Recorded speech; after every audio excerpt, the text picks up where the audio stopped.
My name is Lucas Merrick, and I had spent almost 3 decades of my life walking the polished halls of Hartwell Dynamics with a steady sense of purpose and quiet pride. As the compliance officer, I had dedicated myself to ensuring that every report, every transaction, and every ledger adhered to the strictest standards. For 29 years, I had shown up early, left late, and never once skirted around a difficult question or a thorny issue. My record was spotless. My dedication, unwavering. I remember waking up that Friday morning and falling into my usual routine. The hum of the coffee grinder, the precise measure of dark roast grounds into the filter, the aroma that filled my modest kitchen. I kissed Serena on the cheek, her auburn hair tumbling over her shoulders in soft waves, and told her I'd see her later. She offered a small, distracted smile, already immersed in the whirlwind of her new responsibilities as CEO. I had known her long enough to recognize that determined glint in her eyes, the same resolve that had propelled her from mid-level manager to the top of Hartwell's executive suite. We married 20 years ago, bound by similar ideals of hard work and loyalty. I always believed our partnership was unbreakable. But on that spring afternoon, as I climbed the steps to the 20th floor of headquarters, the familiar hum of the air conditioning and the faint click of my shoes on marble felt heavier than usual, dense, with tension I couldn't yet name. I passed the conference rooms where I delivered quarterly compliance reviews, the cubicles where quiet conversations took place behind half-lowered blinds, and then silence. A hush.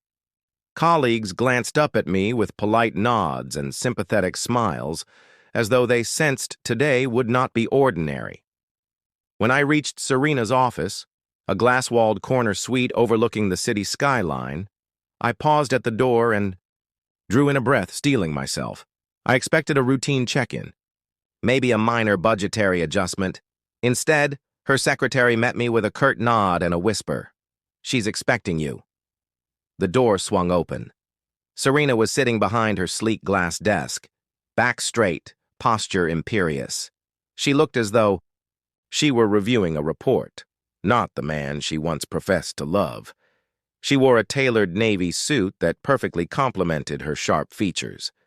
Her auburn hair pulled into a severe, glossy chignon, a look I had once admired. That afternoon it struck me as cold, unyielding. I offered a tentative smile. "You wanted to see me?" I asked, lowering my voice. She didn't look up. Instead, she slid a manila envelope across the desk. No words, just that gesture.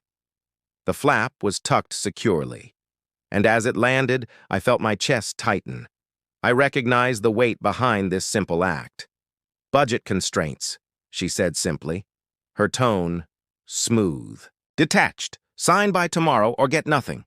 Her words struck me like ice water. So casual, so brutal, coming from the woman I had stood beside for half my life.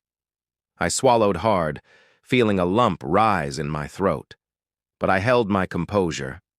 I could not recall the last time I saw Serena so void of empathy. Her hand rested on a stack of folders she did not touch. Her eyes never met mine, as if even now she needed distance from her own husband. I opened my mouth. I wanted to ask why.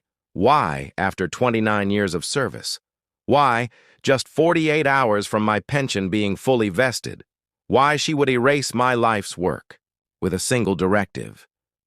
But the words never came, choked by disbelief and the sting of betrayal. Instead, I shook my head slowly and said, "Thank you for the opportunity."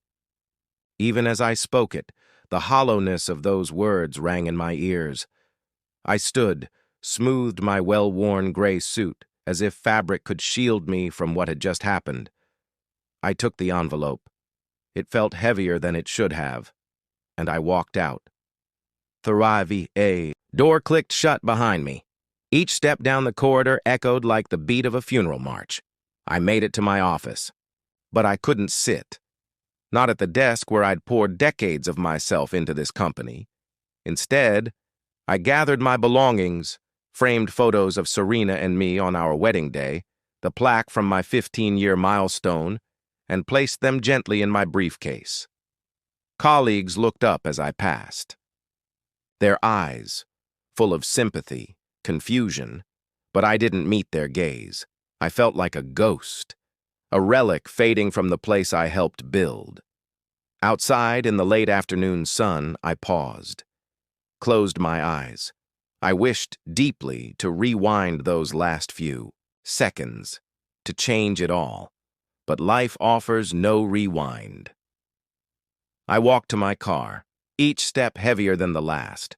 Once in the driver's seat, I sat motionless, clutching the envelope. I thought about running back upstairs, throwing the envelope down on her desk, demanding answers. But what would that restore?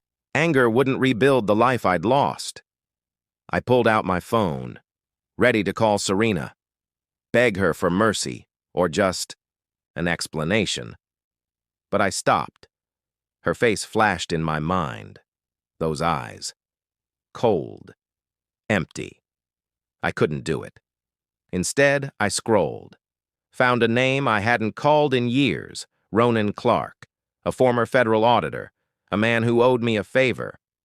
And now, I needed that favor. I hit call. The line rang once, twice, and I closed my eyes, steeling myself for what came next. Not a plea to a friend, not a cry to my wife, but a move toward justice, toward truth. And slid it into the outgoing bin. "We'll take good care of it," she said. I almost laughed at the irony, trusting a stranger behind a plastic counter with the most important evidence of my life. As I stepped back into the street, I felt the tension in my chest ease, just a fraction. The hardest part was done. The rest would come as it always did, one step at a time, one audit at a time, one truth at a time. By the time I got back home, Ronan had already texted, when someone from the Department of Corporate Oversight calls you by your first name. You know your files made an impact. I stared at that message, feeling the shift in the air around me. The machine had started. The facts were out there now. The calls would come. The headlines would follow. But this time, I wouldn't be a footnote. I'd be the man who made them listen. The morning after I sent the files to Ronan, and the Department of Corporate Oversight opened its preliminary review, my phone lit up like a Christmas tree. 9 missed calls from Serena. 9.